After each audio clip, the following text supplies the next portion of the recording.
Well, good morning, everyone. Happy Tuesday. Happy Sunny Tuesday. You've got about 12 people online here, but they're going to keep on joining as we go along. Okay.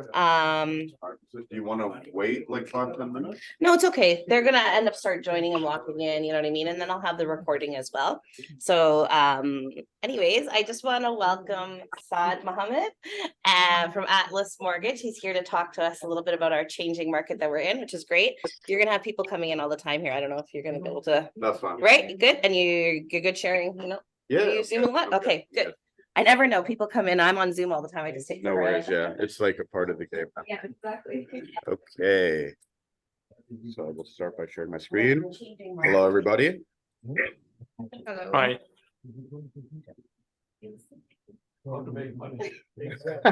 Yeah. Going to educate you on mortgages. Money in the mortgage? I don't know. I'm not sure, actually. I don't know. Okay, I'll just try and get in the camera here. I think we got someone coming in. I see that blue admit button. It's always hiding under the bars there. Yeah. You might have to move the bar out of the way here. You can get it. There you go. Oh, 2 people waiting. You're a popular guy this morning. The more the merrier. Admit all. Right on top.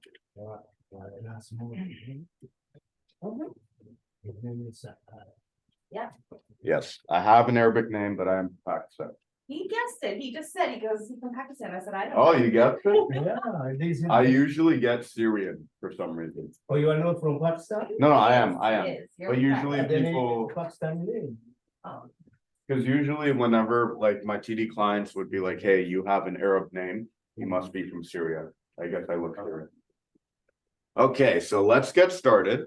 My name is Saad Mohammed. I work with Atlas Mortgage Group, which is my firm with my partner.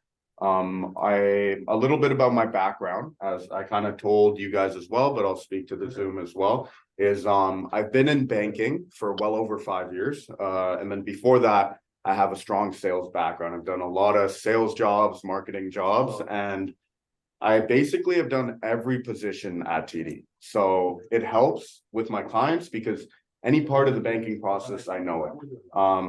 Started as a teller when I was very young, and then I became a banking associate, which is credit cards, line of credits, accounts, and stuff like that.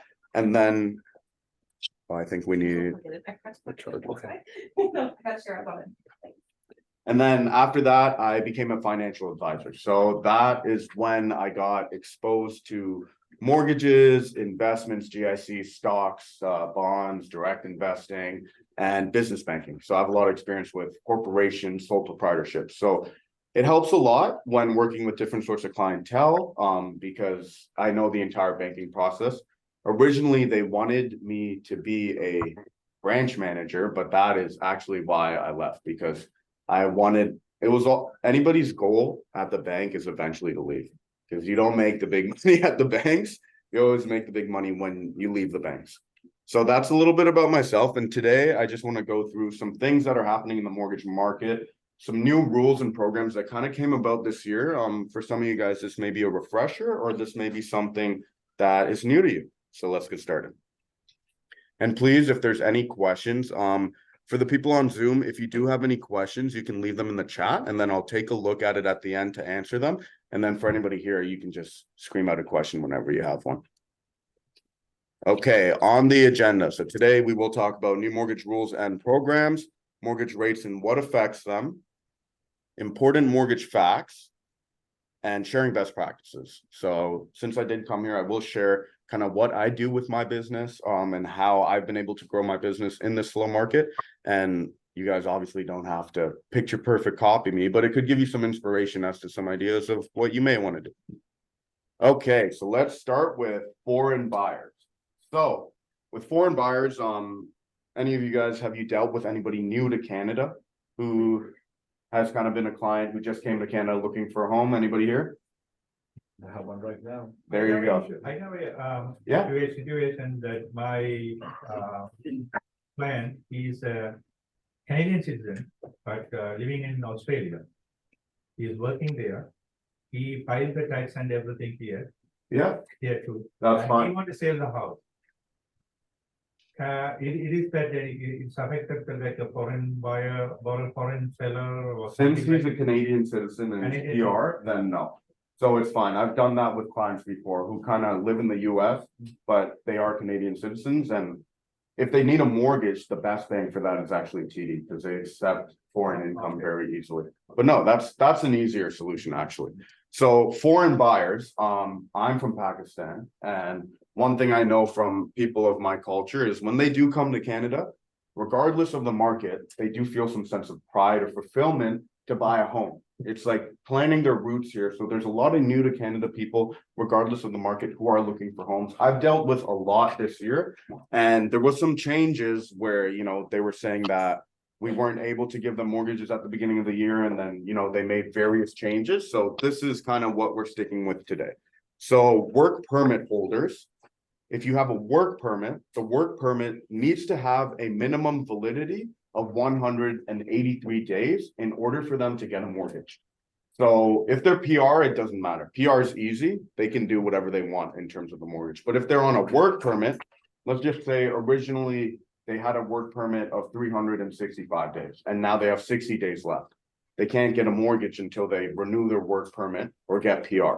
But if they have at least 183 days left, then easily they can get a mortgage. And I'll speak a little bit more about this later on in the presentation. Non-Canadians, they can't really purchase like homes or commercial properties, but they can purchase vacant land zoned for residential use and use it for any purpose.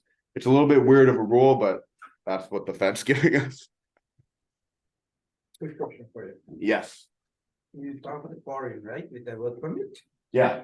Let's say some people here, they came as a refugee, right? Yeah. They declined, like, it was like, they didn't get a case is rejected, right? Yeah. But they still here with the work permit. Can they will get? If they have a valid work permit. Yeah, they and have a we- work permit, but they didn't have anything like, person, Permanent resident. permanent residence. Yeah, so, yeah, that's completely fine. So if they don't have PR, that's okay. But what they do need is, again, as long as their work permit, and all we have to do is take a look at the original date of their work permit and see how many days they have left. If they have 183 days left at least, they're good to go. So, yeah, it doesn't matter if they're PR, as long as they have the validity of the dates. So a couple things that I'm gonna be talking about today is kind of in this market, some things that can help you get some files approved that you guys may or may not know. So how to get approved for even more. So we have lenders that will use basement income to increase the mortgage amount and use it. Yeah, go ahead. Question, and could you away from this? Yeah, sorry. We cannot read. Yeah, In the sorry. Previous slide too. What I'll do as well after is, Okay. like I know Christine's recording and then I can also send her the PowerPoint as Okay. well. So you guys, If the can- PowerPoint, that's fine. yeah, you guys can have a When I copy send of the it. recording, I'll send the PowerPoint as well. Yeah, sorry about that. I have a bad habit of walking. when I'm- Foreign buyer. Yeah. Are they verifying the incomes? How do they verify income? So I'll speak more about that later on, but. So they would not have T4. Typically, there's different ways to confirm income. It's either letter of employment pay stub or last 2 years T4s, right? Since they don't have T4s, we would use a letter of employment and a current pay stub, and that's good to go.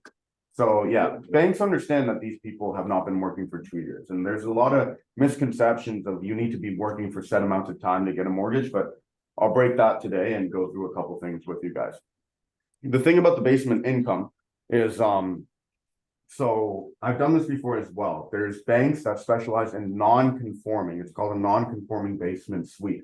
So it needs to have a separate entrance, but it doesn't have to be 100% legal. So that doesn't mean this is illegal activity. It just means that banks still allow you to use that rent of that property to increase your mortgage amount. So let's just say Shiraz is looking to buy a home right today, and he goes and sees a property and it has a finished basement. You got it? I got it. Sorry, just let me know. I know. No, sorry about that. So let's just say Shiraz is buying a house tomorrow, right? And his income is very close and he's not really being able to get a proof of that, but this property has a finished basement. what we can do is, it doesn't have to be rented out. We can use market rent. So the appraisal company gives us market rent of this basement and we add that to income. So if you're dealing with A lenders, which is like the big five banks, typically they do 50 to 80% of that. You add back as income, which is, you know, depending on the basement, can be $700 to $1,000 in monthly income, which can actually increase the purchase price by 20 to 50,000. So it makes a difference, and that's just one little tip to kind of help out on those clients who are having a tougher time get approved. It's like creative deal structuring, right? Lenders, so you guys don't have to know too much about TDS. When we're approving mortgages, we use a ratio called GDS TDS, which is your debt to income ratio. But basically, you're taking your income and you're seeing, is this person able to sustain this mortgage payment while servicing all the debt that comes with this property, which is property tax and heating, which can, you know, decrease the mortgage amount depending on what it is. But when you do have a basement suite as well, you can remove the property tax and the heating as if it's not even there from the ratio. So this little trick really does help out. And today, you know, if we're going to talk about basic things about like rental income and stuff, I think that's a day for another topic. I kind of want to talk about some things that really help specific to this market. Any questions about that so far? Awesome. So this, actually, I could talk about this a lot, but I think private lending and B lending can be like, you know, a separate presentation of its own. So for me, in this market, B lending and private lending has been a big source of business. So for B lending, I funded like almost 15 million this year in just B lending alone, right? That's aside from my big five bank business. And that's because, so as you can see, B lending, also known as alternative lending, all lenders' clients can still need some income and credit score to get them approved. One thing to know is rates are usually 1 to 3% higher, but these banks are much more lenient. So some B lenders you may have heard of are Community Trust, Equitable Bank, Home Trust, Haven Tree. So these guys, one thing that they do is they give you extended ratios. So what that means is somebody who makes 60,000 and goes to TD will get approved for more if they go to a B lender, because they have a larger risk appetite and they're a little bit more lenient. So that's one benefit. Two, so B lending is not only for people who need the ratios, right? It's also when you reach a certain number of properties, banks don't lend out to you anymore. So TD, for example, they lend out 6 properties under your personal name, and that's the max. So when you want to go get your 7th, are you just going to give up because you can't go with one of the big 5 banks? No, that's where you can go into alt lending, right? Or you can open up a corporation. There's different options for that, but there's various different options. Also, I'll dive into this later. If you're self-employed, so if people are self-employed, and a lot of you may know this, my client I have right now, he makes 282,000 from his self-employed business. How much does he claim? 30,000. And that's where the issue comes, because the banks only care about what you claim, the big 5 banks. But B lenders have programs where you can use stated income. So you can take the revenue they make from the last 12 months or 6 month bank statements and use that. So instead of these self-employed individuals claiming that large amount of income and taking a big tax hit, it actually saves them money to take a slightly higher rate and get approved this way. And if you ask your accountant, the math does actually work out, and this is cheaper for them. So for you, those of you who deal with a lot of self-employed individuals, this really, really helps. Now, private lending. So private lending, the thing is usually you don't actually need any income or credit score. What you just need is a good story as to how this person will be able to pay the mortgage. So if I were to take one of you and basically take you to a private lender, I just have to state your income. They're very lenient. So I can say you make 100K, right? I can say you make 100K, and I can say this person has rental income. It's basically just giving them a story of how they can pay this mortgage. From my experience though, private lending, I would never put a client into it unless they specifically wanted it and requested it. Or sometimes you may have like a short closing where you need to close in like 5 days. The bank's not going to be able to close, you know, well, some banks will, but let's use 3 or 4 days, okay? You need to close very quickly. You need to get everything done. So private lending, you can close with them and then switch to the bank after. So it gives you more time. It's also very good for second mortgages. So I had a client who she got herself in a lot of debt. She was paying 25% interest on multiple credit cards. And she had a big loan and the interest on that was like 17%. So she was paying a lot in interest payments. Even a private lender, you can get a 9.99% interest rate, which is not that bad for private. And you're saving money compared to paying 25% on like, 50K of credit card debt. First mortgage, right? The, 9. you can do that on a second mortgage as well. So for first mortgage, it can even be as low as 8.99%, 8.75% for some private lender. Do they have any limitations on the amount? No. It just Because depends. they like a, no income, no credit check, right? Basically. Yeah, well, so they still want to see the credit report, but they don't, Yeah. that's not a deal breaker. So if you have a client who has 500 credit score, they're not gonna say no because of that, as long as you can show them that they'll be able to pay this, right? But also, these private lenders, think of them as investors, right? So if there's a property that they do their own research and they see this is a very good investment for them, they will fund it.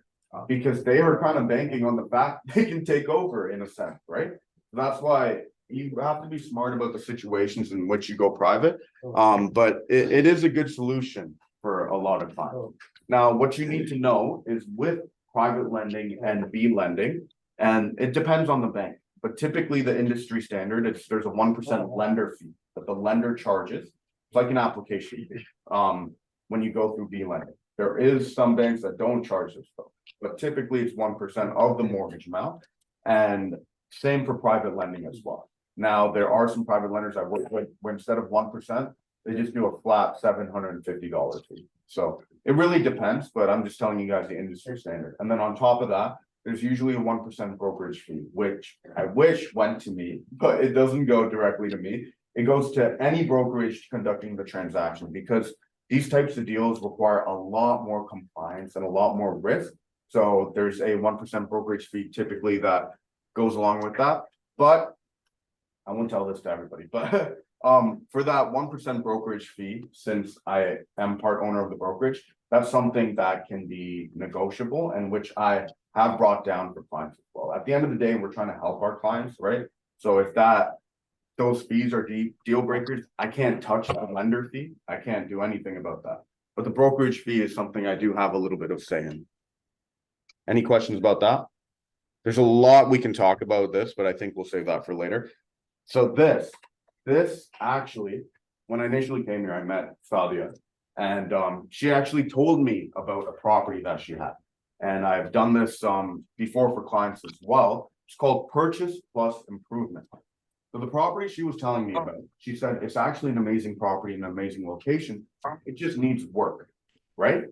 Now, one thing that you guys can think of as well is if you have properties where you think if it got some renovations done, then it could probably be sold, then Purchase Plus Improvements is for you. So typically what lenders do is they'll give you they'll put the money with the lawyer and then they'll give that to you to do renovations on your home. And they really make sure they're very strict that it gets done for renovation. So there's no way to just get the money and use it for whatever purpose. Otherwise, they will give it back to the lender and just bring down your mortgage amount. But typically what banks do is they give you 40,000 or 1%, whichever is greater, or sorry, whichever is less. So for example, if it's 500,000 of a mortgage amount, you're only getting 40,000 typically. But I do have a couple lenders that can do up to 100K in renovation. So just something to know is this does change the mortgage amount and does change the down payment because it affects the ratios. So if originally your mortgage amount was 500K, it would change to 600K and you would have to make a down payment that makes sense with that. But then what happens is you get this in 3 draws. So the 100K goes to the bank or goes to the lawyer, and then the lawyer will give you whatever they come to an agreement of 30K. You do your renovations with the 30K of what you have budgeted, then they'll give you the other 30K. And then let's just say by the last 40K, you don't need it anymore. you don't have to take it. What they do is they will just pay it off the mortgage and decrease your mortgage amount. No prepayment penalty or anything like that. And one thing for your listings, and I can do this for you guys if you think it makes sense, is you can actually, have you ever done finance sheets for your listing? Probably, right? Where you have a little sheet of paper when they come in, they see the mortgage amount, the payment, stuff like that. So you can actually have two separate finance sheets if you think the property will sell by getting some work done. And what clients will see is phenomenal, because when you break it up over 25 or 30 years and amortize it, by adding 100K, it's actually $200 to $500 in the monthly mortgage payment, but they're getting like almost a brand new home, right? So that's something that you guys can keep in mind and can give you that edge on your listings, Good right? question. Yeah, absolutely. The buyer get that 100K after closing or is qualified for the then get the plus movement or before? When you close the deal, when you purchase the house. Yeah. After, So right? the house gets purchased, appraisal's all done and things like that. Yeah. Then they start doing the renos and then you deal with whatever's left over. If they use it all, they use it all, right? But the difference in the monthly payment is actually minimal in what will happen to the house. So it can really help out, right? And it really made me think of her listing because she told me it needed work and maybe it could sell by doing some renovations and clients could kind of look into purchase plus improvements. And you don't need 20% for this. You can do 5%, 10%. It can be insured. So that's something good to know as well. Next, let's talk about a little bit of refresher. Now, you guys may know these types of clients. I dealt with them. They can be a little bit of a headache at times, especially for realtors, because they're very, very picky. And they're very scared, right? They're very scared. Like it's their first home, so they need everything to be perfect. They don't really have that mentality of this is my stepping stone property until you educate them, right? So let's talk a little bit about the first time home buyer program. Okay, so if you're buying a resale or a used home, the government can give you 5% as a down payment, and this is an interest-free loan. So some clients will not want this, but some of them, this may, instigate them to actually make that purchase. And you have to have income of 120,000 or less to actually qualify for this.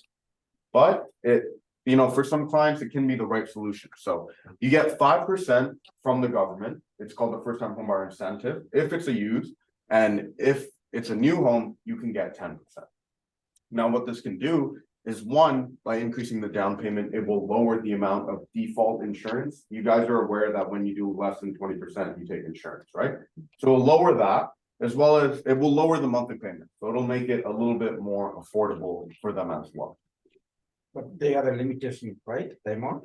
Up to 600,000 or something you can purchase. Yeah, it has to be a certain amount. Yeah. And they also still have to qualify. So it's like a little sheet you fill out with the bank, you send it to the bank deals with the rest. And then they come back based off your criteria, the property, everything, they'll be like, okay, we're okay to give you this amount. Right? But it can really help out. And sometimes people are turned off by the fact that it's a loan, because when you sell your house, you have to give a piece back to the government, or within 25 years, you just pay them with no early penalty or anything. You just pay them. If you get the money, you just pay them flat, and there's no penalty for that. But it can make a difference for some clients, right? Who kind of want to get that bigger home or something, or slightly higher purchase price, or maybe they're like, hey, I don't like this monthly payment, like it's too high for me. So, okay, let's bring it down by increasing the down payment. Only the problem is we cannot find a property, right, for 600K now. Yeah, that is, it depends on the city, right? Like I have seen some, Side, yeah. like I've seen some in Brampton, I've seen some in Saga, but they're not that nice. But typically, like, I'll talk about this more as well. So the issue is also our Ontario market, right? Our prices are high, where other markets, like I have a firm in Saskatchewan. Houses there are like 200K, 350, right? And then we have another firm in Calgary, houses in Calgary. Like one of my clients, I'm working on their deal right now, he has a semi-detached house for 450. The rental income for that is also 27 or 2,800, and the monthly mortgage payment is 2,100. So they're still cash flowing, right? In those. In those places. The issue is the province we have. Like it's almost like the people purchasing property here, unless they go up to Chatham or Windsor, they're banking on equity that they will build over the next set amount of years, right? Okay, so this is something that was kind of new this year. Now you guys may not have exposure to this conversation, but I think it's, the more knowledge, the better. So I'll just give you a little bit insight on this. So, back when I was at TD, we actually didn't have this. So I could only do RSPs, RESPs, TFSAs. So what this is the FHSA, the first home savings account, which the government gave to us this year. It's a mix of an RSP and a TFSA. So it kind of has the benefits of both. To qualify, you must be 18 years of age, be a Canadian resident, and a first-time home buyer. Contributions for this, similar to an RRSP, are tax deductible. So it can help those people who want to pay less income tax and kind of save for their down payment. Now, this is more of you guys investing in your client, basically, for them to purchase in the future, which is something that we have to do as well, right? Like, you're getting clients you're going to sell or buy something for next month, but also you put in the time to have those clients that you'll be working on in the next set amount of years, right? Money inside this account grows tax shelter, just like a TFSA. So just like a TFSA, if you guys are aware, let's just say you put 5,000 into a TFSA and it grows to 6,000. That 1,000 you made is completely tax-free and you don't pay tax on that. So it's kind of a mix of the both. You can do $8,000 a year and up to $40,000 for the entire life of the plan.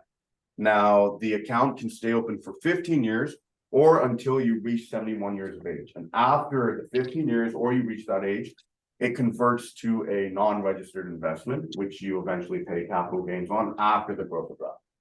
So it's just something nice to know. And sometimes, since this is a new account, like, your clients may ask you, like, hey, I heard about this. How can this help me? Right?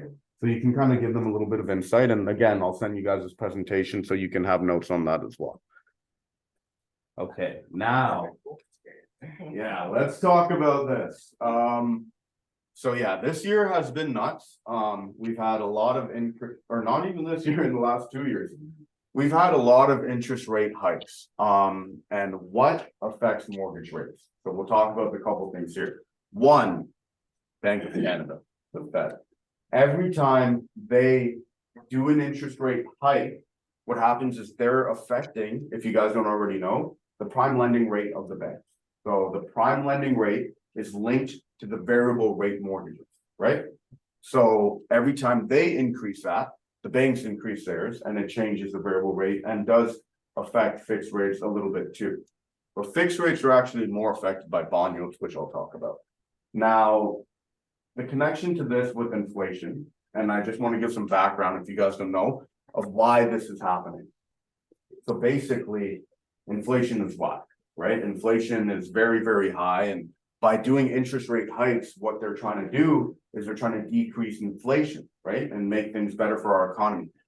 And that was their plan. But if you check inflation reports, it's very fluctuating. So it doesn't even seem like it's working to their advantage, right? Like, it's been up, down, up, down, up, down.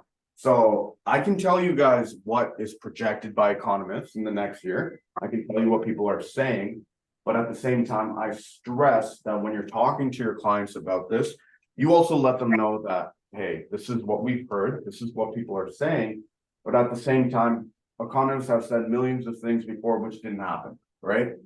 So just protect yourself in that conversation, right? So what we have heard, though, is that next year, in the first quarter, we are expecting an interest rate drop. So that's what we had a meeting with the TD economist that told us that in Q1 of 2024, what's going to happen is around a 1/4 point interest rate drop.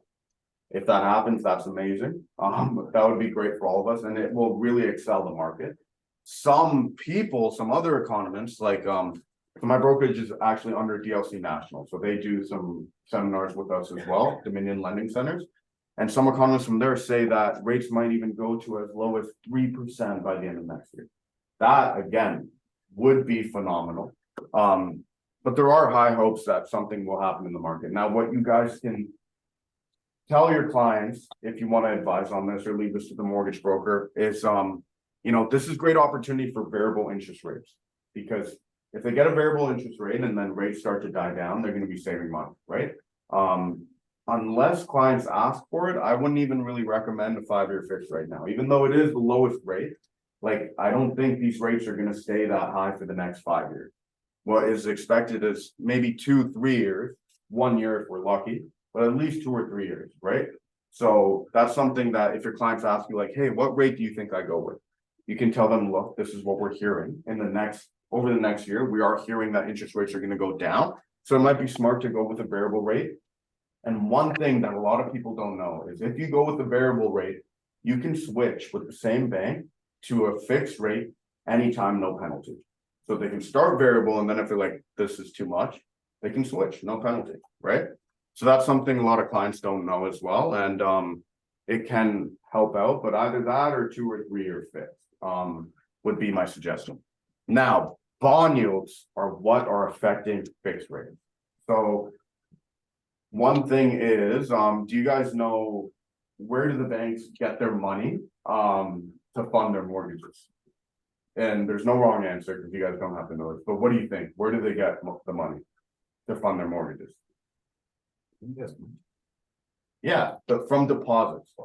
So from banks, like for example, I'll use TD again. They're a high deposit bank. So for these clients who are putting their money in GICs and long-term investments, the banks are circulating that money and lending it out to other people. That's how banks work, right? So fixed rates are connected to long-term investments, which is a bond. And the biggest long-term investment is the 5-year bond treasury, right? And that is what they use mainly for their investment. So when bond yields are going up, you can expect fixed rates are going to go up with that. So I'll give you an example, which happened early October. Is there was no interest rate hike or announcement during that time. I just got an email from a couple of my banks saying, hey, we're increasing our fixed rates. And why was that? Because bond yields were going up. So this is something that you guys can kind of look at as well, is if you want to track the bond yields, the US one specifically, and you see it going up, that's kind of one way as an indicator, okay, rates might be going up as well, right? So that's the biggest connection to fixed rates. But we were talking about this earlier. I think the main issue when it comes to these things is affordability, right? So one thing that I would stress is, like I said, like this is a slow year, but people will always need homes. There will be people, I had a client this year, they just got married, they needed a house. They just wanted a house. They had no option to, instead of renting, they'd rather buy a home. They had no option to live anywhere else. So they needed a home, right? Like there's always people who will rise that will just need a property, even in a slow market. So the thing that I tell my clients is, look, we can change your mortgage rate in the future. Like when rates come down, we'll refinance you, we'll change it, and you'll end up saving money. Even if there's a penalty, you'll end up saving money. We can always change your rate, but you guys know this better than anybody. When mortgage rates go down, what do you think are gonna happen to the housing prices? They're gonna go up, right? And you can always change your mortgage rate, but can you change the price at which you're gonna buy your house? No. So that's what I tell my clients. It's like, hey, you wanna buy this home, you're gonna get a better price than you would later on when mortgage rates die down. Look at the monthly payment, because we can change your rate. Is it affordable? Can you afford this? If the answer is yes, okay, let's go. If the answer is no, then maybe you might want to wait, right? But that's kind of where you guys may want to drift the conversation as well when you're talking to your clients, is affordability is the issue right now, because the rates will change, the prices will change. It's more about each client situation, can they afford? I've had many clients this year who are very wealthy and still bought property. I had clients who bought properties back in the day for like 300,000 and their mortgages are now like 100K. We refinance them. You get more property and they're still in a cash flow, right? Because there's people in that situation that can still invest, right? Any questions about this? What is they're in a stress rate Stress test right now? right there? So it's fixed rates +2. So for example, on a 5-year fixed rate, some banks have 5.59, 5.64, so 7.64. And then for like a variable rate, you're looking at 9.1. For the stress test. Down. The stress test, so there was a point where we didn't have a stress test. because they didn't feel like we needed it, right? Because banks felt more security. So until we reach that point where they feel secure enough to take away the stress test, it'll be there. So what will happen Maximum is, is gonna be 9, right? Like, I'm for now, based on variable, yes. Now, in my opinion, I don't really think rates will increase that drastically so that the contract stress test will go above 9. Because to go above 9, the 5-year fix has to be 7%, right? Which is still a big jump from that because it's 5.64. They would have to go almost 1.35% up, even more, right? So yeah, the stress test, I believe, will remain. And this is something though that can be avoided though, so if you have a client who can get approved with no stress test, again, there's B lenders who do that. They have programs, no stress test, right? And people are scared of B lenders because there's this misconception of there's fees. But you'll get the home, right? Also, TD's 1-year fixed rate is 7.29 right now. And Community Trust, which is a B lender, their 1-year fixed rate is 7.14. They're actually lower, right? So it just depends on the situation, what the client's going for. Yeah. I think you mentioned that rates might come down in Yeah, next year, right? what we're hearing from economists. Yes, but do you think that we have to advise our buyers to wait or to buy a house right now? Right. So, yeah, that, is subject to each agent. In my opinion, like I said, I think if the rates do come down, which is expected, The price will be the up. price will go up. So Yes. that's why right now, it could be a better idea for your clients to buy, if they can afford it. Again, the main thing is affordability. They can afford it, they're gonna get a better price right now. So when the rates go down, prices are going up. So that's exactly how I would have that conversation. Like, let's just say, Charles came to me and was like, should I buy a home? I'd be like, look, this is what the mortgage rate is right now. This is what the monthly payment is. You're gonna get a better price right now than you would if you waited for the mortgage rates to go down. And then it's something else for them to complain about, They right? have to take variable or No, they can take fixed if they want fixed. or variable. It's up to Variable them. is okay. Variable is not a bad idea, especially if the rates go down. And again, like I said, if you go variable, you can switch to fixed anytime, no penalty. Right? Yeah. But again, the thing is just like affordability with the client. If they can afford it, again, it could be a great decision right now, because clients are gonna complain regardless. You guys will notice this too, is eventually when the rates go down, you'll have your clients being like, oh, the houses are too expensive now, right? There's always a reason. So I think that's where clients look for you guys to educate them, right? And to come in and give them your opinion. Because we're also in a business of advice. And they want to hear your opinion, your advice. So yeah, I would say buy a house now at a better price rather than waiting, because we can change your mortgage rate in the future, right? I think it's a real good time to buy. It is It's excellent time to expensive, buy. yeah. It's an excellent time. to Isn't buy. it excellent? I would buy 10 houses right now. if I could. People are expecting that. the It's subject to- might come down. It's subject to opinion. And yeah, there is a Many chance. people are waiting now to buy, the price might come down. Next year, it is going to be. Usually people, when the price go down, Mhm. the buyer not very interested to buy. When the price go up, they will dump it. Yeah, Yeah, it's just- Because Because everybody the next day running is going to be more higher. well, If it come like, down, I'm they basing always my try to go opinion the off lowest. historical data as well, right? Every time the mortgage rates have gone down, prices have gone up. Yeah, Right, like that's just how it goes. So, yeah, maybe the prices will go down, but I'll base my projection based on what I've seen so far, right? But there's always surprises, to his point, it could go down, but I would educate my clients based off like, hey, historically, this is what happened. So this is what I think would happen based off what I know from previously. If you agree with me, then let's get you a house, right? Now, sorry, is there any more questions about that? If anything pops up, you guys can let me know. Let's talk about some important mortgage facts. So you guys may know this or may not know this. It's just some are very basic, but I've had various new agents, new realtors who have not known this. For people who have been in the business for a while, you may know all of these things, or maybe some may still be new. So firstly, Mortgages for rental properties require 20% down from applicant's own funds.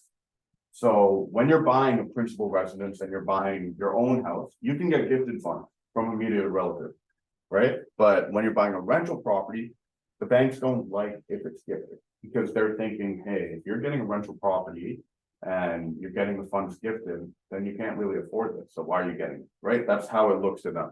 So you require 20% down. There is a trick to this to get a client a second property with less than 20%, which I'll talk about later. But typically, any rental property, you need 20% down. Work permit holders also have to have 5% down payment from their own sources. So it has to be from their own funds, those work permit holders who are trying to get a home. New immigrants must have 10% down if they've been in Canada for 6 months and 5% if it has been 1 year. So it depends on how long they've been in Canada. In local bank? Yeah, this is all related to A banks right now. I'm just telling you typically the big 5 banks. Now, and I will let you know that there is leniency with B lenders or even private, obviously. Private, you do whatever you want, honestly. But there is leniency. So new immigrants must also provide 2 trade lines. So a lot of these new to Canada people, they don't have credit established, obviously, right? Because they've only been here for a little bit. So how the banks look at if their credit aspect is trade lines. What a trade line is just like a reoccurring payment that you make. So this can be a phone bill. This can be rent, internet bill, right? Insurance. Those 2 things are enough. So what the bank, so I did a new to Canada application recently. The client put 10% down, and for his credit, all I did was show the bank's 6-month bank statements to show that he is paying his rent and his phone bill. And that was it. That's how they look at credit. So just 2 trade lines for new immigrants. Most lenders will not accept down payment from relatives that are not immediate, like uncle, aunt, cousin, and friend. So when you're getting a gifted down payment, and this is with the big 5 banks, you typically can only get it from immediate family. So parents, even grandparents are okay. Spouse, siblings. Now, for this though, if you go on the B lending side, there are B lenders who accept gifted down payments from aunt, uncle, cousins, and stuff. Friend is not usually one that is allowed, but the other ones they can be lenient towards. Yeah, yeah, Lender and private. yeah. Are they okay with the 10% down or No, so B lenders and privates will only do your deal if it's 20%. only 20%? Yeah, if it's a refinance, they'll do whatever LTV, that doesn't matter. But for private and B lending, typically 20%. So that's where if the client does have 20%, it does open up like a lot of opportunity towards them, right? Like this is also what I say, if you have a client who's putting 20%, that's an awesome lead for you guys because you have so many options for funding, right? If the borrower is getting a gifted down payment from abroad, so out of country, which is allowed, there are some countries that are not accepted. So I came across this issue as well. There are some countries that are blacklisted, obviously because of what may be going on. So I had a client who they had a good career. They came here and they're studying to be a doctor and they wanted to buy a home. And their down payment was from Iran, which is not accepted. So Iran, Russia, and there's like a big list of blacklisted countries that cannot be accepted for obviously risk and anti-money laundering issues, right? Is there any way we can find out which one is?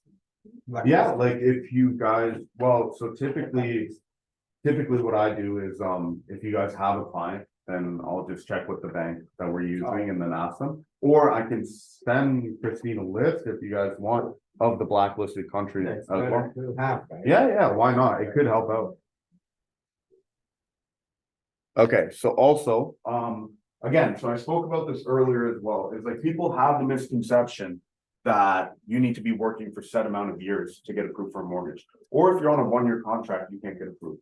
But there's a bunch of lenders we have access to that will give you a mortgage, even if you're employed on a contract.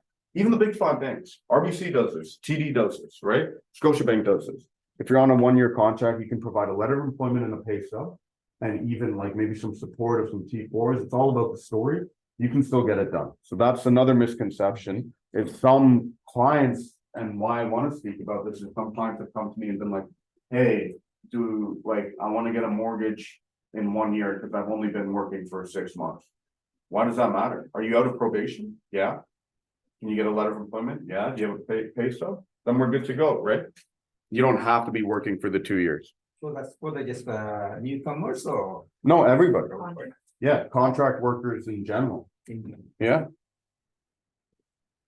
And then, sorry, to speak on that as well, so do you guys know the company Shawcor? Or have heard of it? So what happened to Shawcor as well is, what happened to them is, all these employees were salaried and then they got laid off and got put on contract. So banks still will use their income because they're still working for the same company, which they have been working for 5+ years. But now they're just on contract, right? And they are lenient and they're still understanding for things like that. So this, again, this one right here is talking about big 5 banks. When it comes to B lending or private, it's different. But borrowers who have filed bankruptcy must wait a minimum of 2 years and open 2 new trade lines after filing for consumer proposal / bankruptcy. So what that means is, let's just say you file for bankruptcy tomorrow, you wait 2 years. In order to show the bank that you are credible in terms of your credit, you need to get 2 new trade lines. So you have to get a new phone plan after that, or a new credit card, right? You can't just use what you had previously because they want to see that you're building your credit and using products after that you got approved and things like that. And I've dealt with this a lot. I would have clients at TD who, they couldn't get approved for a credit card. So one thing is anybody can get a secured credit card to build credit. So what that is anybody who may have been a newcomer to Canada, you may be exposed to this, is you take $500, put it in a savings account, you secure it, you lock it, and that becomes your credit limit. That's one way. Another thing is Capital One will kind of approve anybody. So that's one thing I tell my clients. Capital One, if you want to rebuild your credit, go to Capital One. They'll give you a $300 limit to start and increase you after. Now with B lending though, like Haven Tree Bank is one bank for B lending that specializes in bruised credit and bankruptcy and consumer proposal. They're super lenient. So if you had consumer proposal, but you paid everything out and you're discharged, you can still get a mortgage with them. You don't have to wait 2 years. If your credit score is 0, you can still get approved with them. There's a lot of B lenders that will approve a 0 credit score. So that side of the business is very, very lenient. Basically what I'm trying to say is if you have a client who has income and a down payment, they will get approved somehow. There's options for it. Quick question for you. Yeah. You said the bankrupt, right? Yeah. Bankruptcy. Let's see, the client declare the bankruptcy for the mortgage office. So Yeah. still they can get a mortgage, you can? Yeah, they have to be discharged though. So everything has to be lined up, everything has to be paid, and they can. But typically, yeah, if they have a mortgage, they will most likely go bankrupt for that as well, which almost happened to one of my clients. Because I had a previous one instance that bank declined it because they already declared bankruptcy on the mortgage. So it depends on how many years they were out of bankruptcy, which could cause a decline, as well as. Because what the banks post the statement, like, what you did the list of the things, and we send it up, then they saw like he did the bankruptcy on the mortgage. Then So they said it, like, I believe that would have most likely been because it hadn't been 2 years. Because, and maybe they didn't have 2 new trade lines, maybe they just didn't fit the criteria. Because I've had a client who did something similar, it was consumer proposal, and they got approved as well. But again, if that does happen to you, on the Alt or B side, if the client is okay with it and has 20% down, you have that vehicle to get them approval as well.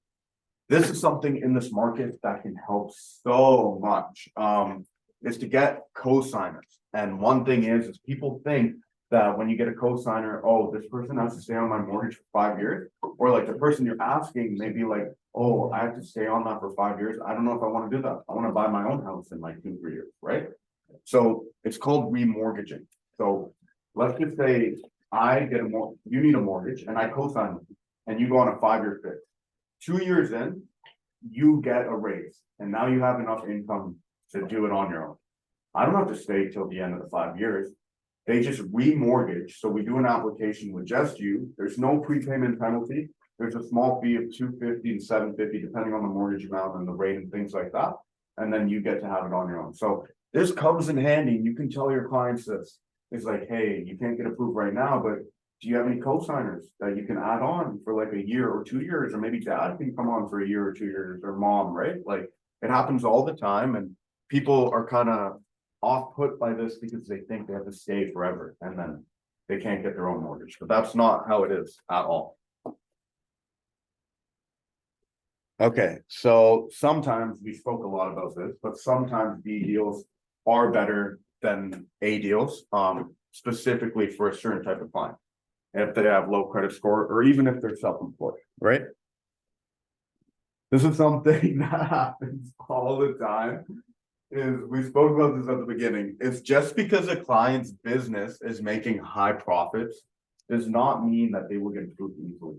Will they get approved? Yeah, we'll still get them approval, but sometimes a client will be like, hey, my business made 350,000 this year, so here, do my mortgage, it should be easy, you should give me an approval in like 2 days. Does not work like that, because you're claiming like, 20 grand, I've seen somebody claim 5,000. Like, that's doing absolutely nothing. Yeah, people want their cake and then they want to eat it too, right? Like, they want the best of both worlds. They want to claim less and get approved. Like, it's tough. This is, so again, I said this before, I don't do like the making of documents, but if lenders don't need to see it, then you guys don't need to send it to us, or the client doesn't need to send it to us. So what I mean by this is sometimes if there's an amendment that maybe happens later that I know could be a deal breaker, maybe I don't want to show that to the bank, right? Or maybe there's like a little deal that's happening within buyer or seller, right? I don't want to show that to the bank. Or there's something that we don't want to show to the bank, then we don't have to send it to them, right? The only thing is like, what I mean by you guys not sending it to us or me, depending on which mortgage broker you work with, is when it comes to compliance, if it comes to our email, yeah, I don't have to send it to them, but in the future, if they audit me, then they can check my email and see that, oh, you have this, why did you not provide it, right? So the less information, the better. Always, we're trying to use the least amount of documents possible, just the bare minimum, because the more you give them, they'll start asking questions. Hey, they had $300 deposited as an e-transfer yesterday. Can you confirm this? Like, it just causes a headache. So you want to avoid all the documents that you can. Okay, any questions about anything that I spoke about so far? Nope, okay, awesome. So, sharing some best practices. So I'll share a couple things with you guys and I'll give you some insights of kind of what helps me with my business. We also had a seminar recently with, you guys know the bank MCAP or have heard of them?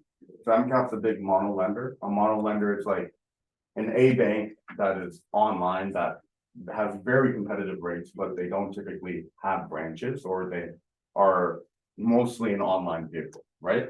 So MCAP's VP of sales, Leanne, she had a meeting with us and she went to a bunch of different brokerages and she asked them, what are the things that you guys do? These are successful brokerages that help your business. So one of the things was to provide videos to your clients. So it's that personal touch that you give to your clients that will change the game for you. So one thing that I do a lot with my clientele is, and I think in real estate, you guys talk about this program too, if I'm not mistaken. Have you heard of BombBomb? Yeah, so BombBomb is where when you email someone, you can send them a video. So one, it saves you time. You don't want to type something, you just record a video, send it to them. Two, your client's seeing your face. They're getting that personal touch. And that's what is, they're going to remember you by that, right? It's a software. So there is a fee for it. But trust me, it makes a huge difference. So one thing that I do is within BombBomb, you can create like a series of campaigns.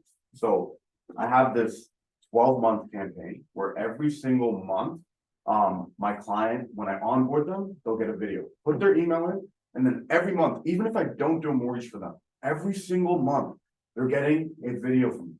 And it doesn't matter if I'm calling them or texting them, they're seeing my face and they're remembering. So that if somebody asks them, they'll be like, oh, wait, this guy's been emailing me and he's been sending me this, like, okay, why don't you got talk to so this guy? famous, Sorry? you're probably famous, right? Yeah, probably. I think Hollywood's gonna probably call me for the next Marvel movie. But yeah, it really helps out, and even, like I said, multiple successful brokers, when they were asked what's something that you do that helps your business, they said video messages. It helps in a lot of different ways as well, so. If you want to explain something to the client, why not do it through a video, right? Why not just add that personal touch? And it really, really makes a difference. This is something that I use, and I just stress that you guys use something similar, but if you do work with me as a mortgage broker, it's something that you guys will see is we use Blue Mortgage, which is a CRM, and it's step-by-step, where you get updates. So sometimes, you guys may be doing a deal with a bank, for example, and you don't know what's going on until a week before close, right? You don't know, did it go to the lawyer? Did it get appraised? Did this happen? Did this happen? So with Blue Mortgage, anybody I put in, so let's just say I do a deal with Shiraz, right?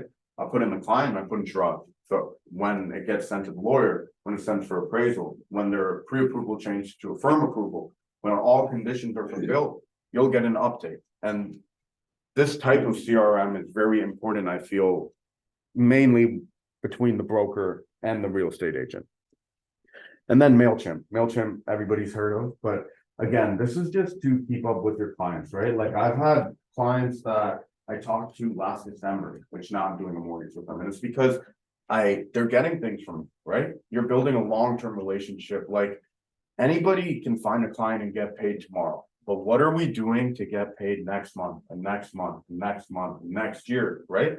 This is why we have to kind of adapt to these types of things so that we can get that residual business in the future. You're just kind of making a long-term relationship and investing in that client long-term. Like I have some first-time home buyer clients that wanted to get a property this year. It didn't work out for them, but I'm still talking to them. And when they need a property, they're going to remember me because I'm in their email. I don't leave them alone. Okay. Some other best practices, how I grow my business other than the CRMs. And this is one thing that people are very shy of, strategy of using your own book of business. So if you guys have been realtors for a while, you have many clients that you have been working with. And a lot of times people are shy to ask their own clients for business. I know it sounds uncomfortable. Like, hey, you're going to call your client and you're going to be like, hey, if you have any people who need a house or need something, like, refer me to them, like obviously say it in a way that you're comfortable, but people are shy to do this because it's not a habit, right? So why not make it a habit? Like this is something that we've done as well, is like get that client to give you a Google review. Tell that client like, hey, like if your friends and family or anybody in your network needs something, like why don't you refer them to me? Like strategize with your own book, use your email list, right? Use your clientele. There's mortgage brokers that we talked to that are successful, and there's this one guy, he's in Calgary, and what he does is whenever it's slow for him, he just goes to his email list and he'll get 3 or 4 leads just from going back there. Like you don't have to just ask them for business. You can create your own, like, in your own marketing ideas. So for example, one thing I've done is I've taken all my client emails and I've just sent them like a draw, like, hey, if you refer me a client in the set amount of time, you'll get $100 gift card. Yeah, it's $100, but you'll get to close the deal, which is much more than $100, right? Like there's different ways that you can kind of do it. Now these are a couple presentations that I will do for clients after working with them. And this is something that you guys may want to consider, like if you have your own book of business, if you want to consider something similar or get some inspiration for this, or even if you guys have some clients that you would like me to present for them, and I would need your help as well on the property side. But RESP versus rental property. This is something that I do for clients that at first it's like, what? You don't really hear that often, right? But an RESP is a registered education savings plan. And this versus a rental property, this is something I pulled out of my butt. We actually did like a couple courses on this where the numbers actually make sense to get a rental property versus RESP. The reason also is because you have more flexibility. Let's just say you had a baby yesterday and you get them in RESP and they turn 18 or whatever, and they say, Dad, I don't want to go to university.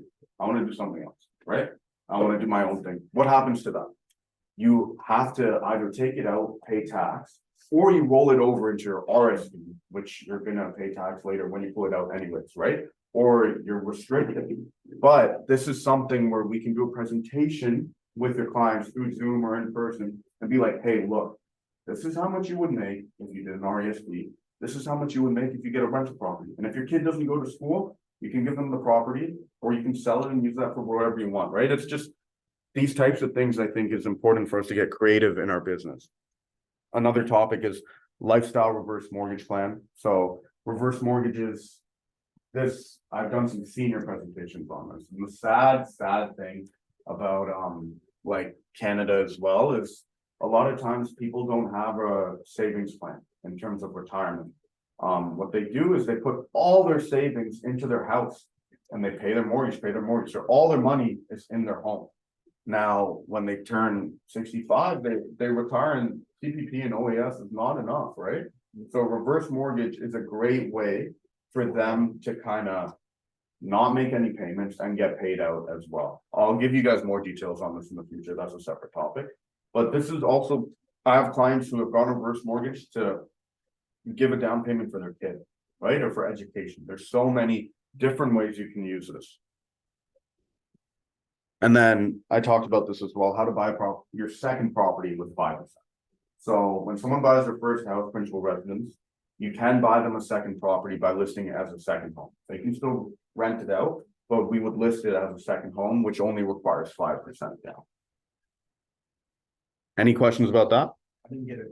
What was this thing, the second? So there's different ways you can purchase property. Primary residence or on our occupied, which is the house you live in, a rental property, but there's also something called a second home. So you could buy a property in say Wasaga or Brampton and just say it's a second home for my mom or my dad or whatever, or your second home for whatever reason, right? That is something that people just kind of, it's a little bit slept on in a sense that they don't know it's an option, right? But you can buy a property that can be listed as a second home with less than 20%, 5% down, right? And that's another way. So I've had it with clients before, and this is what kind of lets me win them over a lot is sometimes I'll speak to them and I'll be like, hey, like you could put 20% for this property, but I could get you approved with like 5 or 10%, then you can buy another one with 5%, right? And then they really like that. They're like, oh, I can get 2 properties, what? Like instead of 1, and they're really open to the idea. And yeah, it's really successful. And that concludes my presentation. I hope you guys could find some insightful information from that.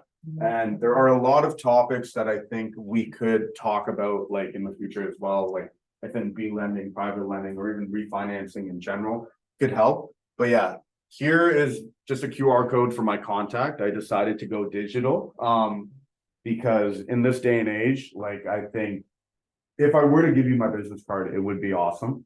But you put in your wallet, you can forget about it, right? You put it in your pants, you put it in the dryer, you'll forget about it, right? But if I'm in your phone, you can't forget me, right? You're gonna be there. Yeah, exactly. But I mean that even I do this with my clients, right? I'd rather be in So their phone. you're gonna travel with us. Exactly. You go on vacation, I'm with you, right? Yeah. I think you might have a question or two here. Let's go back and see. Yes. Just gonna stop the share here. Uh, Hi, hey. everyone online. Yeah, I have a question. Okay, It's the work permit people, right? It's maybe not. contradicting Can to work the. permit holders buy house in GTA? Yes, if they have 183 days of But validity on is their it work not permit, they can. against? Can you hear me? So that's where we have to check their document and see. Oh, somebody already answered the I know, question. there you for go. us. Mo said, yes, but that's good though. At least you're giving more detail on Yeah. it. Yeah. Very good. I think that was the only one so far. Everybody good online? Oh, Did you guys have any can questions? You hear me? Sorry, that was, yeah. Hello. Sri, how are Yeah, you can you doing hear me? there? Can I you don't hear me? think we can hear. I don't think I could hear you. Were you talking, Sri? maybe type your question in the chat. Where are you at here? Yeah, you're not on mute, so I should be able to hear you. So maybe it's something with your mic. Hello, can you hear me? You're off mute, Sri. Anyways, you can type it in the chat there if you want. Anybody else have any questions online? I will be sending you guys the presentation and I'll send Sad's contact information as well. And any of you can sit and chat with him for if you have another 5. Yeah, Right? absolutely. And by any means, like, I just want to make it clear that at the end of the day, I don't really care if you guys give me a mortgage lead. If you are even working with another mortgage broker or the bank, it's okay to call me, message me, email me and be like, hey, this is what's happening with my file with the other agent. Does this make sense? Right? Like, I'm completely open to that and I don't really care. It's about building a relationship with you guys. So you can ask me any questions, even if you're not directly working with me. So please feel free to call me, message me, text me, email me anytime. Sure. Sri ended up texting a follow-up. He says, is it contradicting to the foreign buyer policy for work The permit work permit, holders? so they added that like this year where the only people who can buy a property with a work permit is if they have that certain amount of validity. They changed it. I think she might be referring to at the beginning of the year when they said that work permit holders could not buy a home. Is that what you're referring to? Foreign buyer policy. If anyone has bad credit, is it possible to refinance without paying debt? Yes, it is. Oh, she is referring to that. Yeah, so They're both he. Yeah. But yeah, that's what Sri's Golden Horse region, Golden Horse region, I'm not aware of that. like as in Brampton, is that the Golden Horse region? Horseshoe, okay. I'm like, what's the Golden Horse? Horseshoe region, not anymore. I don't know, maybe you could, because like you don't have sound, Sri, maybe you could Yeah, give if you Sad a want, give me a call. call and I can explain it to Can you. you hear me? And then for the question, For if Harry? anyone has, for Harry, if anyone has bad credit, is it possible to do refinance without paying debt? The simple answer is yes, but it depends on if they qualify. So if their income is enough to get them approved for what refinance amount that they want, then yeah, you won't have to pay it out. It just depends on what the numbers look like. So there are situations where clients don't want to pay things out, and that's okay. As long as they can qualify with their income, then it works out. I think Sri went out and came back in as well. You're gonna test out his mic, let's see. You good, Harry, there? Did you hear? Your message. Yeah, Thanks, here. okay, awesome, But yeah, Harry. if you guys want more details, please email me or call me or text me. Yeah, it I might be his internet, would it's be taking glad. forever to join. answer. Anyways, thank you very, very much. I'll get Sri to get in contact with you directly. Sorry. I have a plan. Thank you, everyone online. If you need anything, let me Thank know. you, I'll be thank you sending so out all the much. information. Thank you so much. Talk to you soon. Thing you wanted to buy. He asked